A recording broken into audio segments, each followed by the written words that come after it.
Hello and welcome aboard the Shipper, the organization and movement of goods from one point to another using single or multiple mode of carriage is known as freight forwarding, while the organizations or individuals who perform this task are known as freight forwarders. This movement can be through land, sea or air.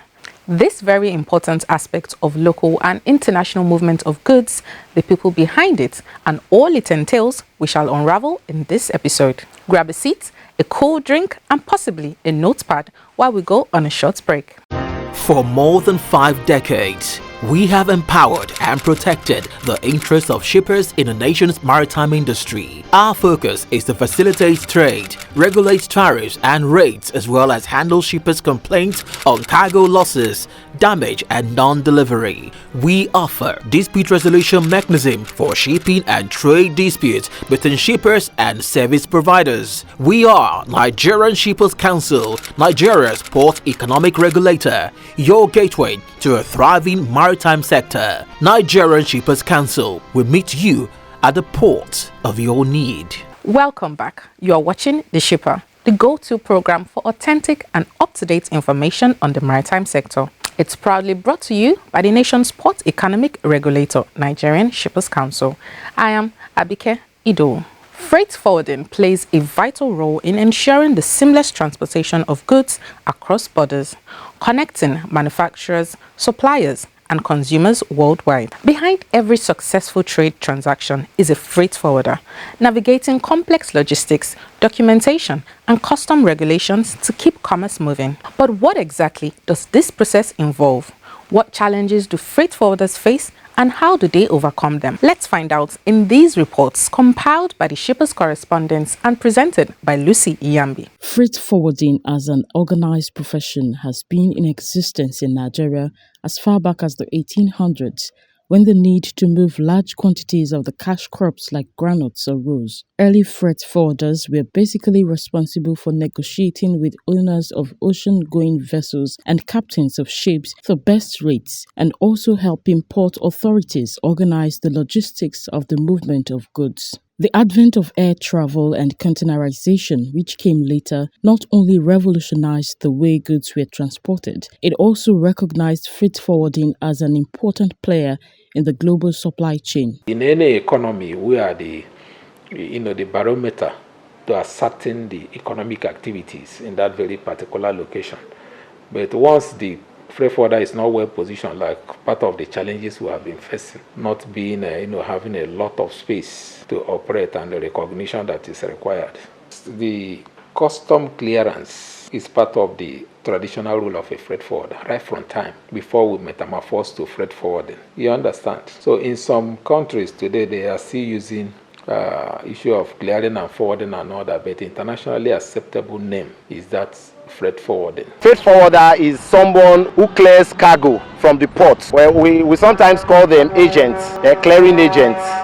They are the clearing agents now. They clear goods at the seaport, even in NACO. They clear goods and deliver to the importer. The freight forwarders are the agents who usually have assisted people that maybe they want to import some goods or export some goods abroad or import some goods from abroad. So the freight forwarders, they are agents who are the intermediary between the customs and the consignee.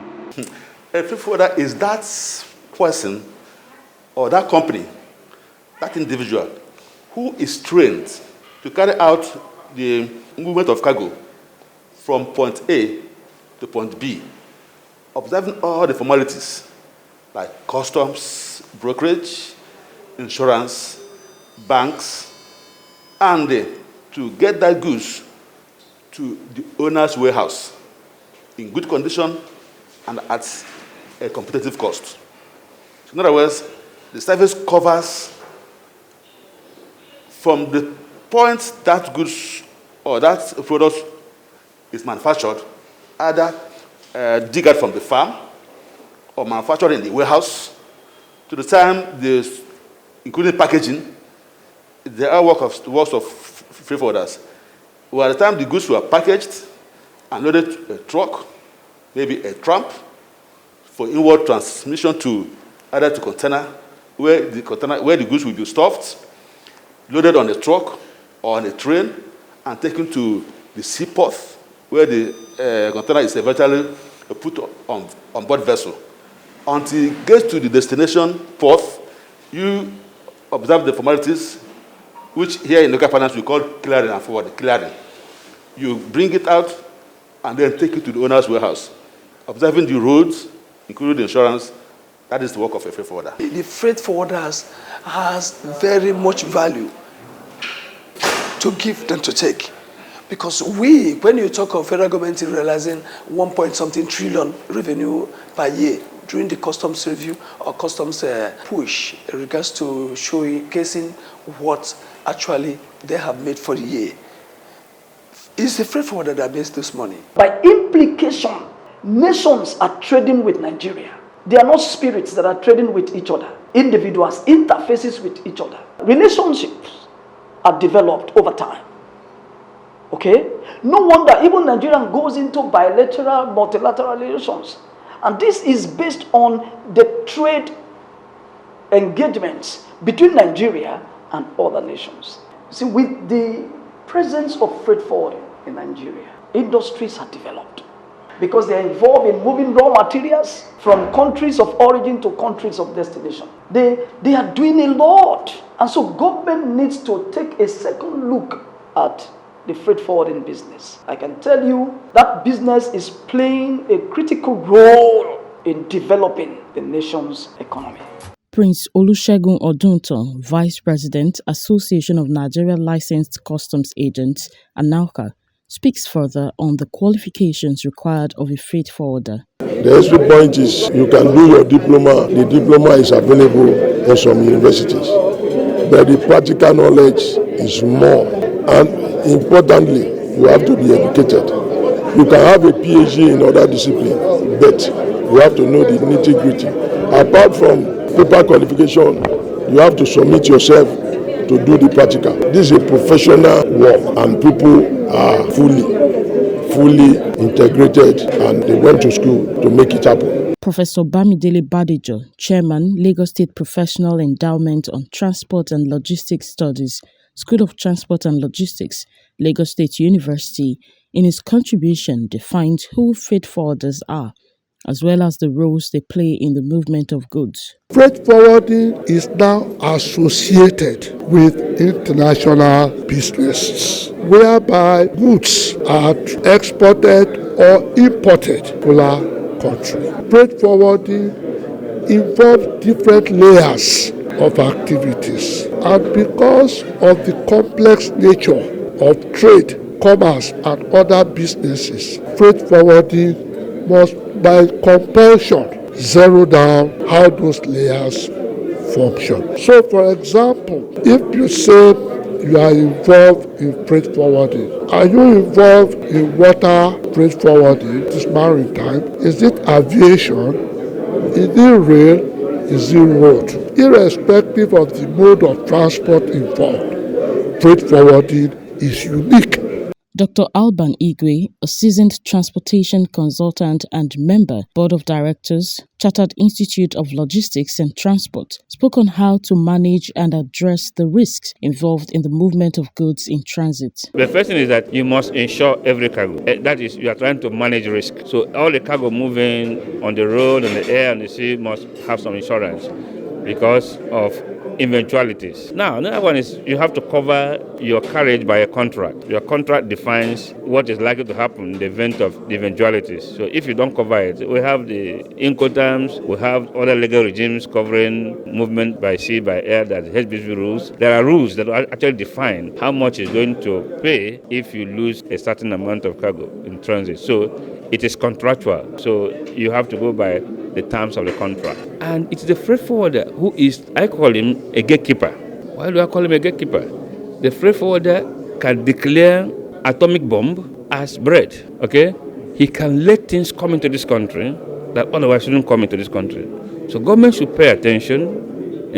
He can declare something worth millions or something worth zero and let them in and we lose revenue. So he is a security man in some sense, okay? He can compromise standards to the detriment of the country. I mean, we have seen cases in this country when cargo was brought in as metal doors and there were arms. Guns were actually there. Who is facilitating that is a freight forwarder. If he's not properly educated, if he's not properly held responsible for his action, okay, if anybody can just do that and get away, then it means we are sitting on a keg of gunpowder. Having explored who a freight forwarder is and what he does, we now navigate the challenges associated with this profession. Most glaring amongst these challenges are inadequate infrastructure, limited access to finance, technology adoption, and competition from unregistered operators. Professor Bamidele Badejo enumerated some challenges from an academic perspective. We are very unlucky that we don't have international rail transportation in Nigeria. Imagine people or goods moving from England to Germany. It involves documentation and it involves relevant laws. Fulfilling relevant laws and obligations. So in the case of our own country, a lot of them, our freight forwarding is too isolatory.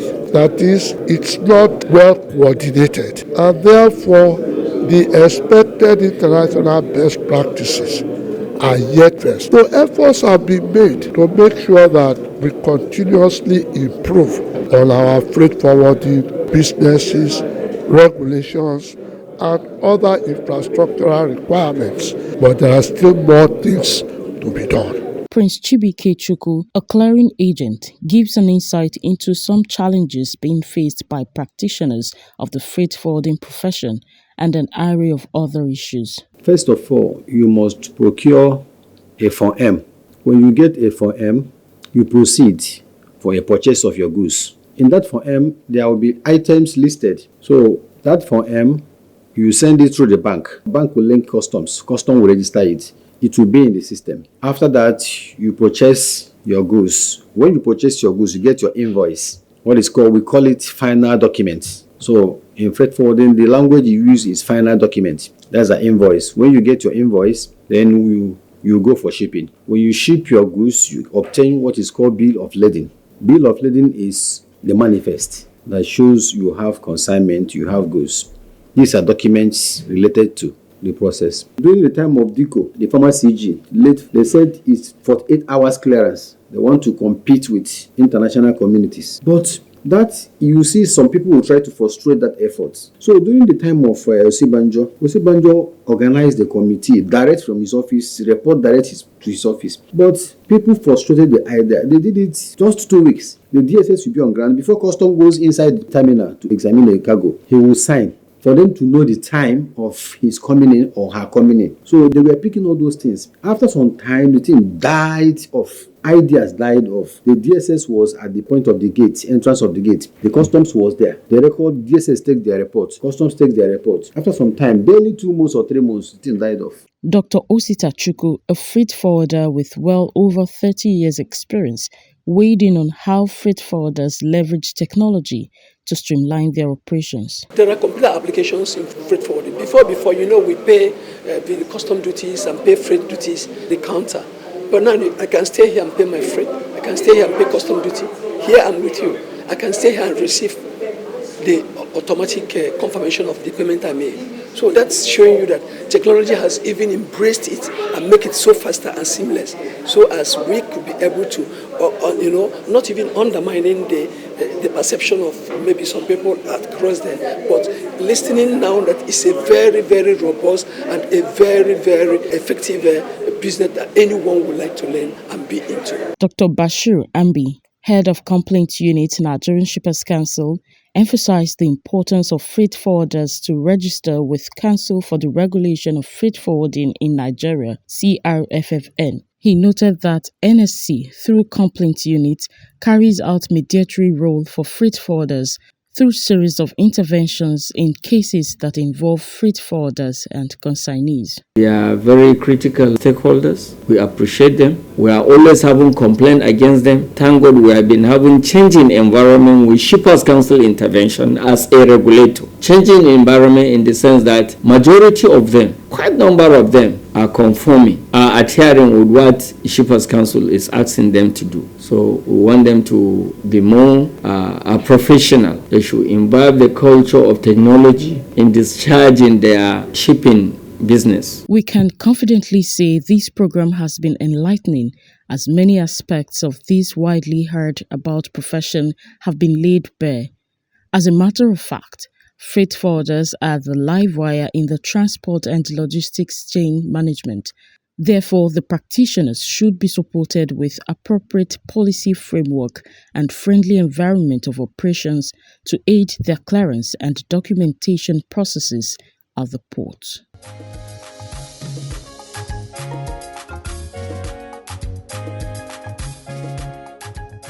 That was so informative that even I honestly learned a thing or two therefrom. Let's now join Idowu Ogungbemi for our Titbit segment.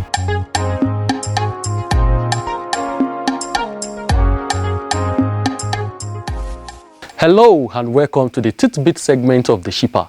I am Idowu Ogungbemi, bringing you valuable highlights and the latest developments from the maritime industry. There are some interesting stories lined up, so let's get started.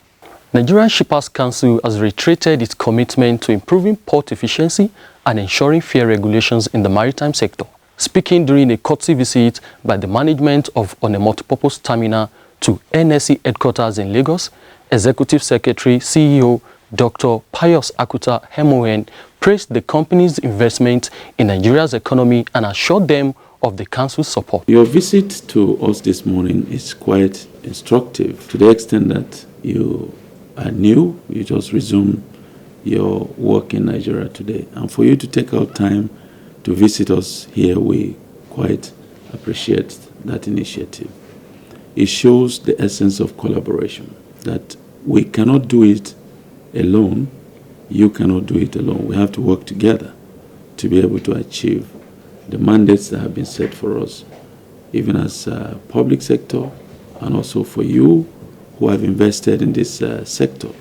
We have to work together. There must be handshake in our dealings to be able to achieve our respective mandates. We acknowledge the investments you have made in this sector. It is our desire that the sector is predictable, that before you make investment, you know when and how you are going to recoup your investment and also break even. So this is what we, as a regulator, as port economic regulator, that is what we are concerned with. And our regulatory regime is geared towards improving the sector and making it more competitive, reducing the cost, and ensuring that every interest is on the table and is protected. We prevent aspects or issues where people, shift goalposts. We want a level playing field for every one of us, everyone that enters into this sector, to play by the rules. In his response, Mr. Nicolo Scanavinin, the MD of On a Multipurpose Terminal, pledged collaboration with NSE to enhance port operations. It will not be possible to move forward for us without your support, without your guidance. And that's when Charles says there is a KPI, there is visits. I always take them very positively because it means a fresh set of eyes and a different set of brains to look at things and to provide some inputs that for us are vital to improve our performances. At the end of the day, all we care of is just to offer the best possible service to our customers, and that's what's gonna drive my time as a CEO of OMT. I'll do whatever it takes to make sure that all our customers have smooth sailing with us, that they work well, safely of course, and so all our people. As Charles mentioned, I strongly believe in our relationship. That's why when you mentioned that there was some registration to do online or things like that, I said, Charles, you need to get it done ASAP.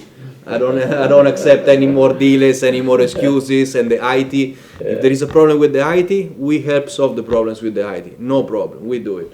But we want to make sure that all the things we do are in compliance. We want to make sure that everything we do is according to the rules and the regulations and is guided by your inputs as well. We encourage you to follow our social media pages at NG Shippers on Facebook, Instagram, X and YouTube for more of our latest updates, events and information. Let's turn to our complaint register for the week.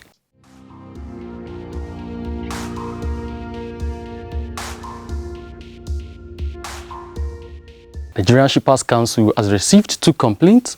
These include issues with unfair charges and breach of contract. In the same vein, following the swift intervention resolving a complaint brought forward to the council, Mr. Ahmed Kola Ojololawa has this to say. I'm telling the whole Nigeria today that Shippers Council, they are trying to. They are excellent. To all the agents over there, if you have any problem with any terminal operator, if you have any problem with shipping company, don't hesitate to come to Nigeria Shippers Council. They are working seriously here. And I don't know if there's any way federal government can still do something for them to at least to help them out. To God, maybe they are trying. Anybody that have problem, it's either you have problem with terminal operator or you have problem with any shipping company, don't waste your time. Run to Nigeria Shippers Council. They will solve it for you. When you come here, you enjoy. I don't need to say much. When you come to Nigeria Shippers Council, you know that you are working here.